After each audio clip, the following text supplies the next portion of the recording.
যে ডক্টর মোহাম্মদ ইউনূসকে একটা মানে বার্তা দিয়ে দেওয়া যে আপনি কিন্তু এত সহজে ছাড়া পাবেন না, আপনার বিরুদ্ধে রাষ্ট্রদ্রোহ, আপনার বিরুদ্ধে বাংলাদেশের স্বার্থ বিকিয়ে দেয়া, আপনার জন্য ফাইন্যান্সিয়াল করাপশন, আপনার জন্য মানি লন্ডারিং, এই মামলাগুলো আপনার হওয়াটা বিচিত্র কিছু। এবং আমার মনে হয় যে ডক্টর মোহাম্মদ ইউনূস তিনি কিভাবে সেফ এক্সিট নেবেন, কিংবা তার পেছনে যেহেতু মার্কিন যুক্তরাষ্ট্র আছে সেহেতু তার প্রভুই তাকে সুরক্ষা দেবে।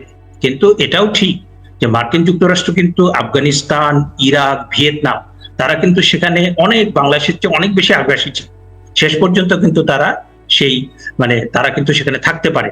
এবং মার্কিন যুক্তরাষ্ট্রের আরেকটা বিষয় হচ্ছে তাদের যারা এজেন্ট, তাদের যারা দালাল, ডক্টর ইউনূসের মতো দালাল, তার স্বার্থ শেষ হয়ে গেলে কিন্তু এই দালালদের সে কোনো সুরক্ষা দেয় না।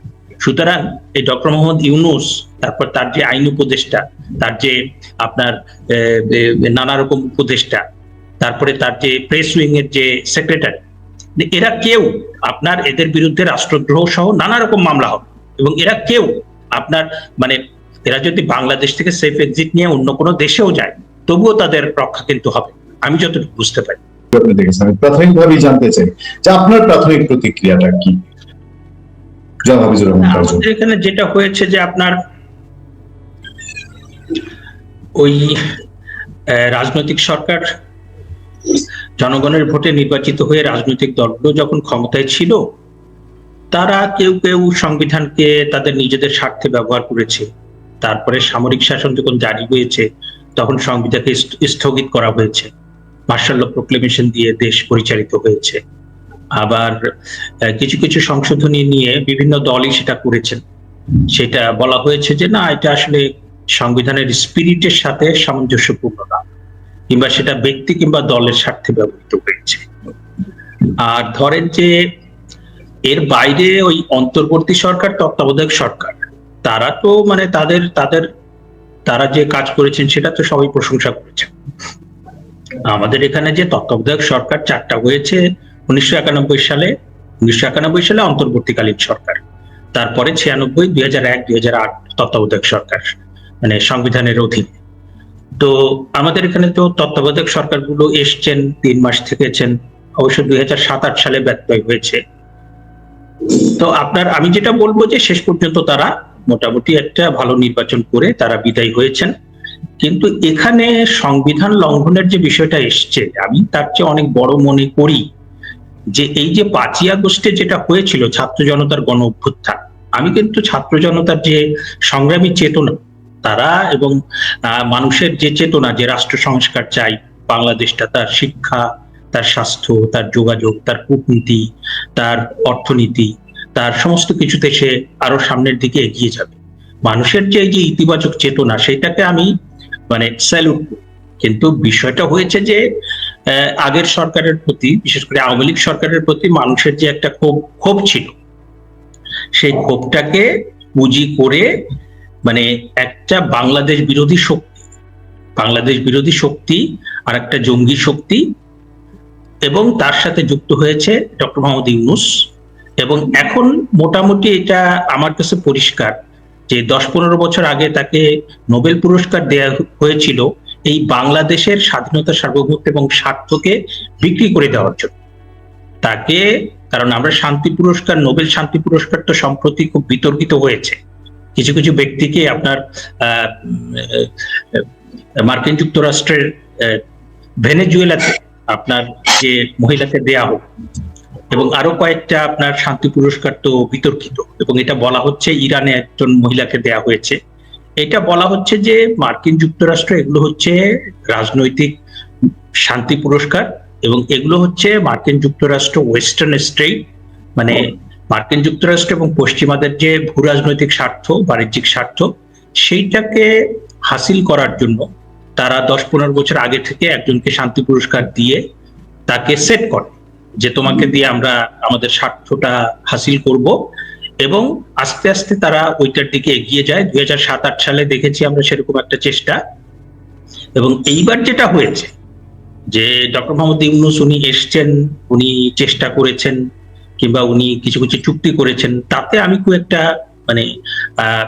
মাইন্ড করতাম না। মানে রাষ্ট্র ক্ষমতায় গেলে মানুষ কিছু ত্রুটি বিচ্যুতি ব্যত্যয় হয়, এটা কঠিন কাজ।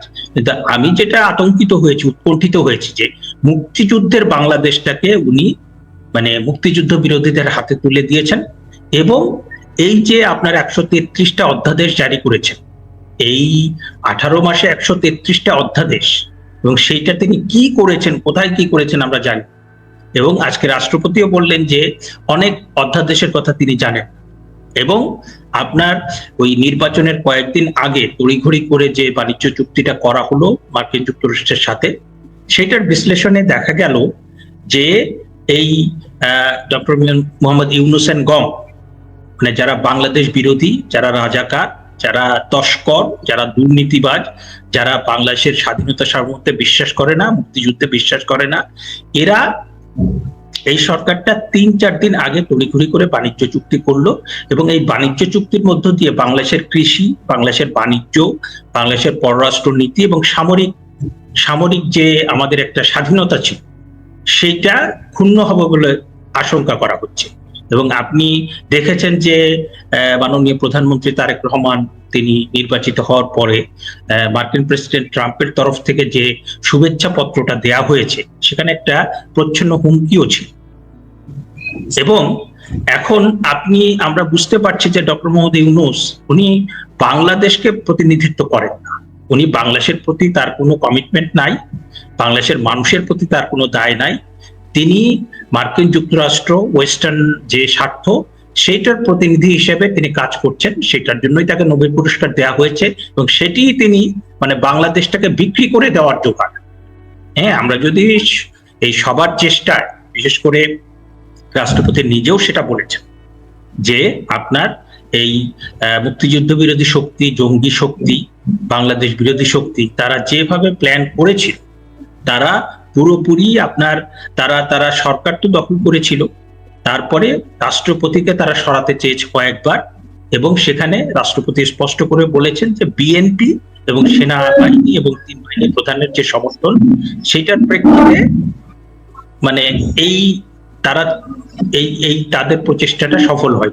তারা চেয়েছে যে ওই রাষ্ট্রপতির পদটা যদি দখল করা যায়, রাষ্ট্রপতিকে সরানো যায়, তাহলে পরে বাংলাদেশের মানে এইখানে একটা অসাংবিধানিক সরকার হবে, তাদের পছন্দ মতো একজন রাষ্ট্রপতি হবে, সংবিধানকে সে কবর দিয়ে দেবে।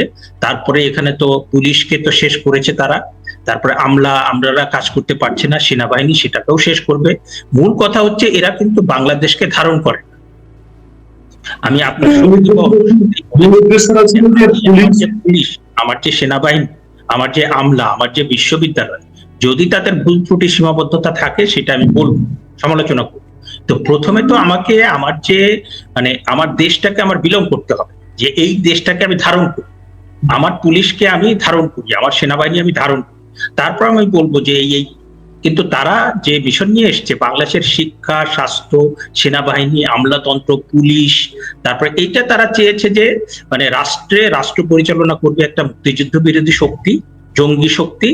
তারা সশস্ত্র বাহিনীকেও তারা ঢুকে পড়বে, পুলিশও পুলিশ কিন্তু অনেকদিন আপনার আইন শৃঙ্খলা রক্ষার জন্য কাজ করে, এবং তারা কিন্তু একটা উদ্যোগ নিয়েছিলেন যে বেসরকারি কিছু যারা সিকিউরিটি, তাদেরকে পুলিশ হিসেবে নিয়োগ করা যায়, কিন্তু সেটা সমালোচনার মুখে তারা চলে এসছে। আপনি দেখবেন যে ওই আমাদের সাবেক এক ছাত্র উপদেষ্টা, হ্যাঁ, তিনি মানে 5,000 না 7,000 ছাত্রদের সামরিক ট্রেনিং দেওয়া হবে, সামরিক প্রশিক্ষণ দেওয়া হবে, এবং সেটা উনি ক্রীড়া মন্ত্রণালয়ের অধীনে সেটা বিকেএসপি তে করছেন, without consulting president, without consulting arm forces. বাংলাদেশের যে প্রতিরক্ষা নীতি, বাংলাদেশের যে ডিফেন্স পলিসি, সেইটার সাথে সেটা সামঞ্জস্যপূর্ণ না। এবং এইভাবে তারা প্রত্যেকটা জায়গাতে নিয়ম কানুন লঙ্ঘন করে, সংবিধান লঙ্ঘন করে, মানে তারা পুরোপুরি বাংলাদেশকে একটা মানে আফগানিস্তান বানাতে চেয়েছে। এটা খুব মারাত্মক একটা বিষয়, এবং সংবিধান লঙ্ঘন তো হয়েছে।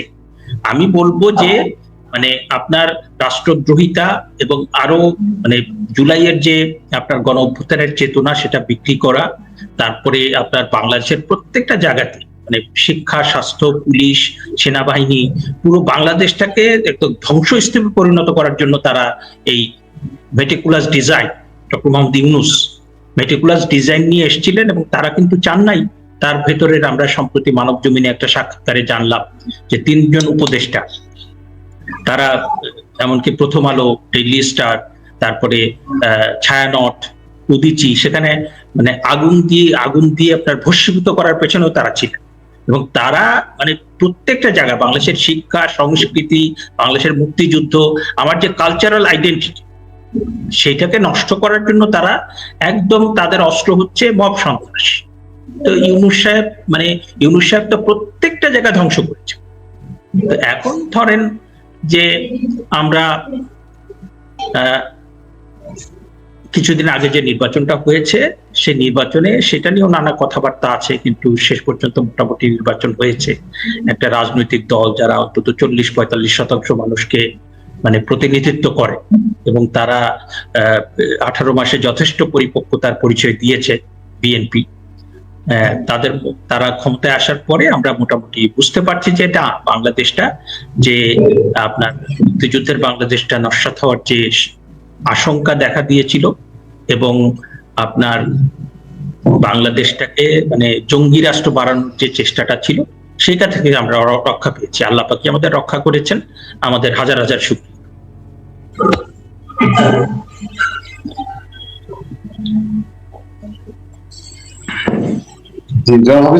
আমি একটু আপনার আর একটু দৃষ্টি আকর্ষণ করতে চাই একটু গভীর ভাবে, যে এই যে রাষ্ট্রপতি তো আছেন এখন, সাবুদ্দিন এখন রাষ্ট্রপতি, এই রাষ্ট্রপতিকে শুধু ডক্টর মোহাম্মদ ইউনূস না, রাষ্ট্রপতির সাক্ষাৎকার থেকে আমরা জানলাম যে ফরেন অ্যাডভাইজার তৎকালীন তিনি সহ আরো অ্যাডভাইজাররা তাকে নানানভাবে অপদস্থ করেছে। এই সংবিধানে, আমাদের রাষ্ট্রপতিকে যদি কেউ কোনো অবমাননা করে, তাহলে সে হোক প্রধান উপদেষ্টা, হোক প্রধানমন্ত্রী, অথবা দেশের কোনো নাগরিক, তাহলে তার শাস্তি কি, বা তাকে শাস্তির মুখোমুখি করার আমাদের দেশে আইন কি বলে, আমাদের সংবিধান কি বলে? না, এখন ধরেন যে মানে কোনটা রাষ্ট্রদ্রোহের সংজ্ঞায় আসবে, সেইটা প্রথমত নির্ধারণ করতে হবে। যে সব কাজ তো আর রাষ্ট্রদ্রোহ হবে না। উপদেষ্টারা অনেক কিছু করেছেন, অসম্মান করেছেন, রাষ্ট্রপতির ছবি নামিয়ে ফেলা হয়েছে, সাবেক প্রধান উপদেষ্টা 18 বার বিদেশ সফর করেছেন, তাকে কিছু জানান নাই। হ্যাঁ, এটা আইনের লঙ্ঘন, কিন্তু সবকিছু রাষ্ট্রদ্রোহিতা হবে না। সবচেয়ে আমি আমার কাছে যেটা গুরুত্বপূর্ণ মনে হয়েছে, যে আপনার মার্কিন যুক্তরাষ্ট্রের সাথে যে আপনার বাণিজ্য চুক্তি সহ অন্যান্য কিছু চুক্তি হয়েছে, সেই বিষয়ে রাষ্ট্রপতি অবহিত ছিলেন না। তাহলে পরে তো এই চুক্তিগুলোর মানে লিগালি অনেক ফ্লজ আছে। আপনি চুক্তি হওয়ার যে আইনগত বিষয় যে আপনি একটা চুক্তি করছেন যথাযথ প্রক্রিয়ার মধ্য দিয়ে, যথাযথ ব্যক্তিদের মাধ্যমে, সেটা হচ্ছে কিনা। এরকম একটা চুক্তি যেটা আপনার বাণিজ্যিক স্বার্থ, আপনার কৃষি, আপনার সামরিক স্বার্থ, এগুলোকে আপনার প্রভাবিত করে, কিংবা পররাষ্ট্র নীতিকে প্রভাবিত করে, সেই বিষয়ে আপনি রাষ্ট্রপতিকে অবহিত করা তো অবশ্যই প্রয়োজন। এবং আমাদের সংবিধান যেহেতু মানে যখন এই চুক্তিগুলো হয়েছে তখন সংসদ ছিল না, মানে এই সমস্ত চুক্তি কিন্তু কোনোভাবেই মানে সংসদে আলোচনা না হয়ে এটা কিন্তু হতে পারে না। এবং শুধু সেটা একটা সংসদ হলেই হবে না, যেন তেন একটা সংসদ আপনি করে ফেললেন, রাবার স্ট্যাম্প সংসদ। এইটা প্রপারলি রিপ্রেজেন্টেড, মানে ফ্রি অ্যান্ড ফেয়ার ইলেকশনের মধ্য দিয়ে জনগণের যথাযথ প্রতিনিধি যারা, তারাই এই ব্যাপারে সিদ্ধান্ত নিতে পারে। হ্যাঁ, ইভেন আমার কাছে মনে হয় যে কোনো চুক্তি যেটা বাংলাদেশের স্বাধীনতা, সার্বভৌমত্ব থেকে আপনার স্পর্শ করে, কিংবা সেটাকে কোনোভাবে প্রভাব বিস্তার করে, সেই ধরনের চুক্তি করা মানে সংসদ কিংবা কারো সেটা আপনার মানে কারো কোনো আইনগত অধিকার নাই।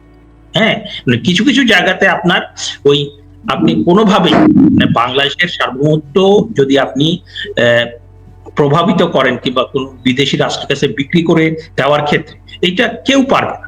বাংলাদেশের স্বাধীনতা, সার্বভৌমত্ব, কোন দেশের স্বাধীনতা, সার্বভৌমত্ব মানে ওই দেশের সরকার কিংবা আপনার যে কেউ এটা বিক্রি করতে পারবে না। যদি হয় তাহলে তার জন্য কিন্তু রাষ্ট্রদ্রোহের মামলা হবে। কারণ আপনি দেখেন, আমাদের এখানে যখন রাষ্ট্রপতি শপথ নেন, আমাদের এখানে যখন প্রধানমন্ত্রী শপথ নেন, আমাদের এখানে যখন এমপিরা শপথ নেন, আমাদের এখানে সেনাবাহিনী যখন তার দায়িত্ব গ্রহণ করে এবং তারা কিন্তু রাষ্ট্রের স্বাধীনতা সার্বভৌমত্ব রক্ষা করা, রাষ্ট্রের যে স্বার্থ, যে শিক্ষাগত স্বার্থ, তারপর স্বাস্থ্যগত স্বার্থ, পররাষ্ট্র বিষয়ক স্বার্থ, তার সামরিক স্বার্থ, তার বাণিজ্য স্বার্থ, এগুলোকে পুরোপুরি সুরক্ষা দেওয়ার জন্যই কিন্তু শপথগুলো নিয়ে থাকে। সুতরাং আপনি কিন্তু কোন সরকার কিন্তু দেশের স্বাধীনতা সার্বভৌমত্ব কিংবা স্বার্থকে অন্য রাষ্ট্রের কাছে বিক্রি করতে পারেন। আপনি বাণিজ্য চুক্তি করতে পারেন, আপনি মার্কিন যুক্তরাষ্ট্রের সাথে বাণিজ্য চুক্তি করলেন, কিংবা চীনের সাথে করলেন, কিংবা ভারতের সাথে করলেন, আমরা আমাদের স্বার্থ দেখবো, তারা তাদের স্বার্থ দেখবে।